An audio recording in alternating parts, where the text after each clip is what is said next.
দেশের বাইরে পড়তে যাওয়া কতটুকু যুক্তিযুক্ত?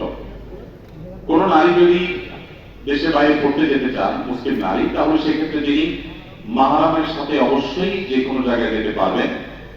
এক্ষেত্রে তার জন্য মৌলিক শর্ত থাকবে যে সফরে মাহরাম থাকা গুরুত্বপূর্ণ শরীরের একটি বিধান। নবী সাল্লাল্লাহু আলাইহি ওয়াসাল্লাম বলেছেন, লা তুসাফিরুল মারআতু ইল্লা মা'a যি মাহরামিন। কোন নারী মাহরাম ছাড়া অন্য কারোর সাথে, অর্থাৎ অচেনা গায়ে মানা মানুষের সাথে তিনি সফর করবেন না। যদিও এক্ষেত্রে কোন কোন উলামায়ে কেরামের ভিন্নমত রয়েছে, যদি মহিলাদের সাথে অন্যান্য মহিলাদের দলের মধ্যে সংযুক্ত হয়ে থাকেন, যে তাদের মাহরাম আছে, যে তার সেফটি, নিরাপত্তা, এগুলোর কোনো সংখ্যা থাকবে না। তো কোন কোন উলামায়ে কেরাম ক্ষেত্র বিশেষে নিরুপায় হলে তেমন জায়েজ করে। বাট সাধারণ অবস্থায় মাহরাম সবাই সফর করার বিষয়টি গুরুত্বপূর্ণ। মাহরাম নিয়ে আসলেন এটুকু হলেই হবে। আর যেখানে থাকবেন সেখানে ফিতনা মুক্ত, তার কোন প্রকার ঈমান, আমল, চরিত্র এগুলো সংকটে পড়ার শঙ্কা নেই বা জোরালো সম্ভাবনা নেই, এরকম বলে সেখানে তিনি অবশ্যই জ্ঞান অর্জন করতে বাহিরে যেতে পারবেন।